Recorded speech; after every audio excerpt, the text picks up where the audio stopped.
السلام علیکم ورحمۃ اللہ وبرکاتہ۔ ناظرین، آپ جانتے ہیں کہ ہم ایس سی او کے حوالے سے 3 قسطیں آپ تک پہنچا چکے ہیں۔ آج ہم نے آپ کو چوتھی قسط پہنچانا تھی، لیکن قطر پر اسرائیلی حملے کی وجہ سے ہمیں آج کا ٹاپک جو ہے وہ تھوڑا چینج کرنا پڑا۔ ہمارا آج کا ٹاپک ہے فلسطینیوں کے بعد عربوں پر حملہ، قطر پر حملہ۔ کیا ابراہم اکارڈ جاری رہے گا؟ کوئی ہے جو اسرائیل کو لگام ڈالے؟ آئیے آج ہم بات کریں گے اسرائیلی حملے کی جو اس نے قطر پر کیا ہے۔ بات قطر کے حملے کی ہے، لیکن شروع میں کہاں سے کروں گا؟ انڈیا سے۔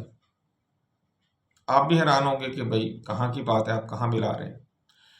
بات ملانے کی اس لیے ہے کہ بہت سارے معاملات اس طرح کے ہیں کہ جس میں انڈیا کی منافقت ہر روز ہر نئے دن کے ساتھ واضح ہوتی جا رہی ہے۔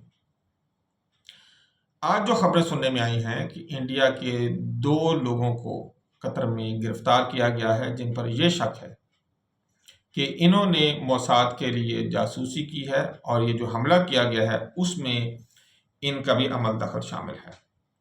ایک دفعہ پہلے آپ کو یاد ہوگا، انڈیا نے پہلے بھی ایک دفعہ قطر کی جو آبدوز ڈیل تھی فرانس کے ساتھ، وہ اس نے کھول کر اسرائیل کے سامنے رکھ دی تھی، اور اس حوالے سے 8 بھارتیوں کو سزائے موت دی گئی تھی، جن کو مودی آ کے پاؤں پڑ کے تو واپس اپنے ملک لے کے گیا تھا۔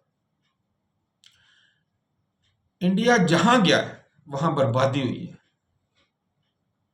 انڈیا ایسا ایک نحوست والا ملک ہے، اتنا منحوس ہے کہ جہاں جاتا ہے بربادی وہاں دکھی جاتی ہے اس کی قسمت۔ اب پرسوں انڈیا نے اسرائیل سے معاہدہ بھی کر لیا، اور سب سے بڑھ کے بات دیکھیں، قطر میں اس کے کتنے لوگ ہیں اور کتنی انویسٹمنٹ ہے قطر کی انڈیا کے اندر بھی، اور یہ قطر کو بڑا بھائی بھائی بھائی بھائی کرتا پھرتا ہے۔ اب تک اس نے اسرائیل کے حملے کی مذمت نہیں کی ہے۔ کیا جی تشویش؟ لعنت ہے تیرے اوپر، تو اپنی تشویش لے کے اپنے گھر ہی بیٹھ۔ واکی ٹاکی اٹیک ہو حزب اللہ کا، پیچھے کون نکلتا ہے؟ انڈینز۔ قطر کی آبدوز کی جاسوسی ہو، پیچھے کون نکلتا ہے؟ انڈیا۔ ایران پہ اسرائیل حملہ کرے اور وہاں جاسوسی کا الزام کس پہ لگتا ہے؟ انڈیا۔ سعودیہ میں بائیو میٹرک انٹری سسٹم کا ڈیٹا لیک ہو جائے اور پتہ لگتا ہے کہ پیچھے کون ہے؟ جی انڈیا۔ ایسا منحوس ہمارا ملک ہے کہ بندہ کیا کرے اسے۔ جیسے میں نے معاہدے کی بات کی، بھارت اور اسرائیل نے گزشتہ 8 تاریخ کو جو ہے معاہدہ کیا ہے، وہ بائی لیٹرل انویسٹمنٹ ایگریمنٹ ہے اصل میں۔ اس معاہدے پر بھارت کی وزیر خارجہ جو ہے وہ نرملا سیترمن کے کیا نام ہے انہوں نے، اور اسرائیل کے وزیر خارجہ بیزلیل سموٹرچ جو ہے اس نے دستخط کیے۔ یہ معاہدہ دونوں ممالک کے درمیان سرمایہ کاری کے فروغ کے لیے بھی ہے، تحفظ کے لیے بھی ہے، اور یہ 1996 میں جو معاہدہ ہوا تھا اور جسے 2017 میں ختم کر دیا گیا تھا، یہ اسی کو آگے لے کے چلے گا۔ یہ اسرائیل کے ساتھ بھارت کا پہلا معاہدہ ہے جو بھارت کے نئے ماڈل سرمایہ کاری معاہدے کے فریم ورک کے تحت کیا گیا ہے، اور اسرائیل پہلا OECD ملک ہے جس نے اس فریم ورک کے تحت بھارت کے ساتھ معاہدہ کیا ہے۔ OECD ممالک جو ہے نا، یہ تقریباً 38 ہیں، اور اس میں زیادہ تر یورپ کے ممالک شامل ہیں۔ اچھا، اس معاہدے کا مقصد دونوں ممالک کے درمیان تجارت اور سرمایہ کاری کو بڑھانا ہے۔ ادھر قطر پہ حملہ ہوا ہے اور ادھر دیکھیں یہ پیار کی پینگیں چٹ رہی ہیں۔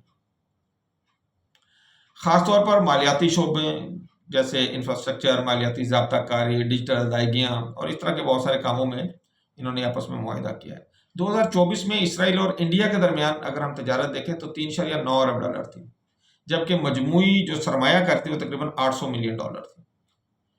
بہرحال یہ ایک فری ٹریڈ ایگریمنٹ کے حوالے سے جو ہے وہ اس کی راہ ہموار کرنے کے حوالے سے ہو رہا ہے، لیکن آپ دیکھیں کہ اتنی توفیق اب تک نہیں ہوئی انڈیا کو کہ وہ قطر پر اسرائیلی حملے کی مذمت کر سکے، اور مجھے ابھی تک اس چیز کی سمجھ نہیں آتی ہے عرب ممالک کس لیے اتنا بھارت کے نیچے لگے ہوئے ہیں۔ نکال باہر کریں اس کے گندے لوگوں کو اپنے ملکوں سے۔ ہر جگہ اس نے جاسوسی کی اور ہر ملک کے خلاف اس نے کام کیا، اور جب بھی ضرورت پڑی ہے کسی ملک کو، خصوصاً یہ عرب ملک کو، کوئی مدد نہیں ہے اس کی طرف سے۔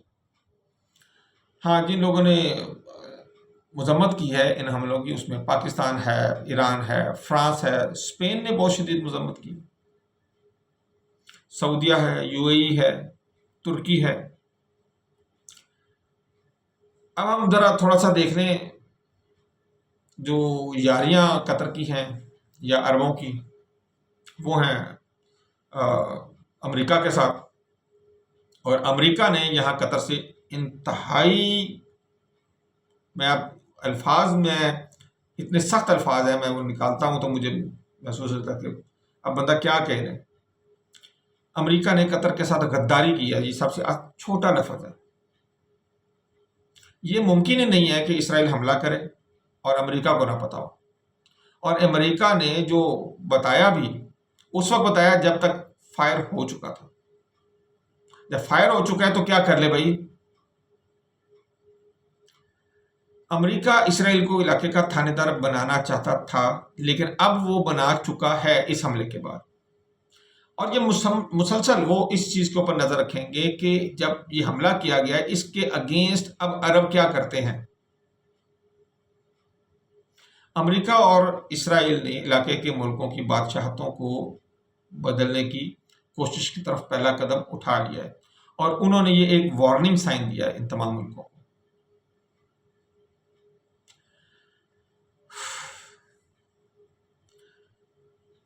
بہرحال ایک کمی تو ظاہر ہے ہم سب کو محسوس ہوتی ہے کہ عرب ممالک نے ایک ایسے ملک پر بھروسہ کیا ہوا ہے جس نے عربوں کے پیٹرول سے اپنی کرنسی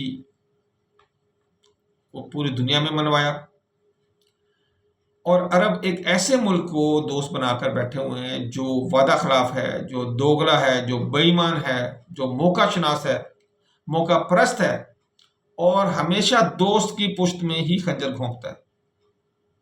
اس نے آج تک اپنے کسی بھی دوست کا بھلا نہیں کیا۔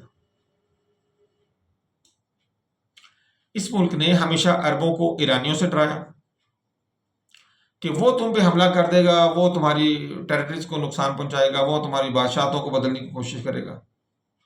اس نے تو نہیں کیا ابھی تک ایسا کچھ، لیکن اس نے درپردہ اسرائیل کے تھرو یہ سارا کرنا شروع کر دیا۔ اور وہ ملک کون سا ہے؟ وہ ملک امریکہ ہے۔ امریکہ نے اب عرب بادشاہوں کو اسرائیل کے حوالے کرنے کا پکا پروگرام بنا لیا ہے۔ اسرائیل نے کامیابی کے ساتھ اس حملے کے ساتھ ایک بہت بڑی کامیابی حاصل کی کہ وہ معاہدہ جو بالکل قریب پہنچ گیا تھا غزہ میں امن قائم کرنے کے لیے، اس نے ایک دفعہ پھر اس کو سبوتاژ کر دیا۔ اس بار اس نے کسی اور پہ حملہ نہیں کیا، اس بار اس نے ثالثی پر ہی حملہ کر دیا۔ ظاہر ہے ثالثی کو غصہ آیا، اس نے کہا جی ہم یہ معاہدہ نہیں کرواتے۔ نقصان کسے ہوا؟ پھر غزہ والوں کو ہوا۔ ٹھیک ہے قطر کا نقصان ہوا ہے، لیکن معاہدہ کس کا ہو رہا تھا؟ امن کہاں قائم ہو رہا تھا؟ وہ تو غزہ میں ہو رہا تھا۔ وہ بیچارے پھر وہیں کے وہیں رہ گئے۔ بہرحال جنگ بندی کو ختم کرنے کے لیے یہ امریکہ اور اسرائیل کا ایک بہت بڑا ایک قدم ہے۔ اب ہم یہ دیکھتے ہیں کہ عرب ممالک کیا کریں۔ میرا ذاتی طور پہ جو خیال ہے، اور بہت سارے اور لوگوں کا اس بارے میں جو خیال ہے، جو میں اس وقت تحقیق کی ہے، جو میں نے بڑا پڑھا اور سنا ہے، اگر عرب ممالک نے اب بھی کوئی قدم نہ اٹھایا تو بہت دیر ہو جائے گی۔ اگر میں کہوں اب نہیں تو کبھی نہیں، یہ وہ معاملہ ہے۔ عرب ممالک یہ بات نوٹ کر لیں کہ کوئی بھی تحریری معاہدہ ان کی دولت، ان کی معدنیات، ان کا تیل، ان کی گیس، ان کی بادشاہتوں کو نہیں بچا سکتے سوائے ان کے اپنے زور بازو کے۔ انہیں اپنا زور بازو قائم کرنا ہے، انہیں اپنے بازو مضبوط کرنے ہیں، دشمن کو یہ دکھانا ہے کہ ہاں ہم تمہارا مقابلہ کر سکتے ہیں۔ جتنی جلد ہو سکے اپنی افواج کو تیار کریں، افواج کی تیاری میں پاکستان سے، ایران سے، ترکی سے، ان ممالک سے مدد لے سکتے ہیں آپ۔ پاکستان آپ کے ساتھ پہلے بھی چل رہا ہے، آگے بھی چلے گا، اور یہ چلتا رہے گا آپ کے ساتھ۔ اگر سب عرب ممالک مل کر عملی قدم اٹھائیں تو مسئلہ حل ہو سکتا ہے۔ سب ممالک کو سب سے پہلے تو ابراہم اکارڈ سے نکلنا چاہیے۔ وہ تمام عرب ملک جو ابراہم اکارڈ میں شامل ہیں نکلیں یہاں سے۔ تیل کو بطور ہتھیار استعمال کریں، ایران کو اس علاقے میں تنہا کر دیں، کوئی ملک اس کے ساتھ منہ نہ لگائے، سفارتی تعلقات تک کو ختم کر دیا جائے۔ دیکھیں پاکستان سے سبق سیکھیں، کس طرح پاکستان نے ایک بدماش کو اس کا بازو مروڑ کر، اور میں کیا کہوں کہ کہاں اس بازو کو دے دیا۔ پاکستان نے بدماش بھارت کو یہ بتایا ہے کہ بدماشی کا جواب کیا ہوتا ہے، بلکہ پاکستان نے کیا کیا، بازو توڑ کر اس کے ہاتھ میں دے دیے۔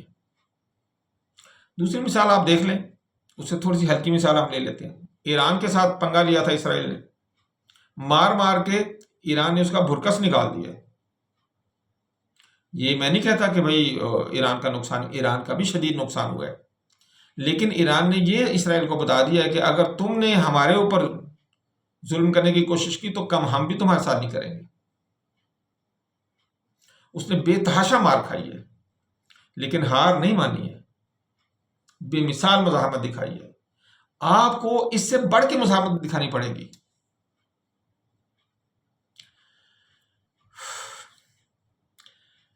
اسرائیل اور امریکہ نے ایسے ہی واپس جانے میں عافیت نہیں سمجھی تھی، ٹھیک ٹھاک مار کھائی ہے انہوں نے ایران سے۔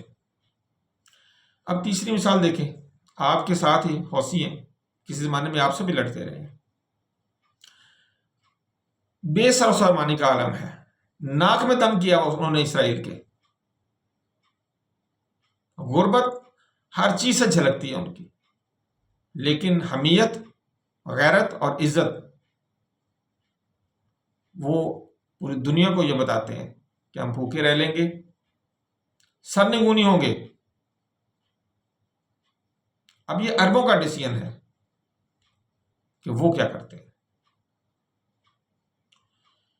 اب دیکھیں اسرائیل اور فلسطین کا جو یہ علاقہ ہے نا، یہ اب پرانی تاریخ تک چلے، بہت پرانی تاریخ تک چلے جائیں، یہ ہمیشہ کسی نہ کسی سپر پاور کے قبضے میں رہا۔ موسیٰ علیہ السلام کے زمانے میں دیکھیں، ان سے پہلے دیکھیں تو یہ فرعون یعنی کہ فرعون کے یہ قبضے میں رہا ہے۔ فرعون اس زمانے کے سپر پاور تھے۔ پھر اس کے بعد ہم بات کرتے ہیں سارس اعظم، اس کے بعد پھر رومن۔ سارس اعظم بھی جو ہے وہ بھی سپر پاور تھا اپنے زمانے کا۔ پھر اس کے بعد رومن سپر پاور تھے۔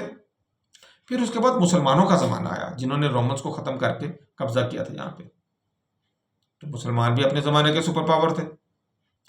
مسلمانوں سے کچھ عرصے کے لیے، بہت تھوڑے عرصے کے لیے، یورپی سلیبیوں نے اس علاقے پہ قبضہ کیا تھا، جن سے دوبارہ قبضہ عثمانیوں نے لے لیا تھا۔ تو عثمانی کون تھے؟ عثمانی بھی سپر پاور تھے اپنے زمانے کے۔ پھر آگے چلتے ہیں، عثمانیوں سے کس نے لیا قبضہ اس کا؟ برطانیہ نے۔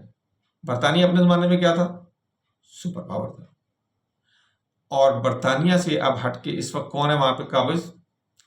نہ اسرائیل نہیں ہے، وہاں پہ قابض ہے امریکہ۔ تو امریکہ کیا ہے؟ Super power.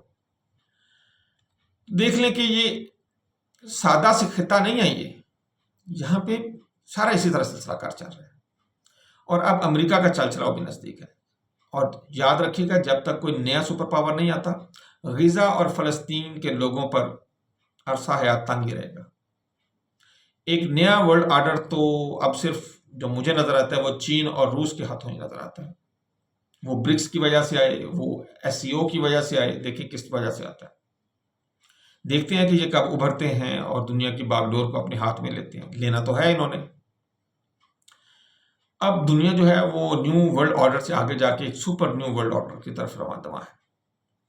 پہلے یورپی یونین کہتے تھے کہ ہر جنگ کے پیچھے شرارت یہودیوں کی ہے،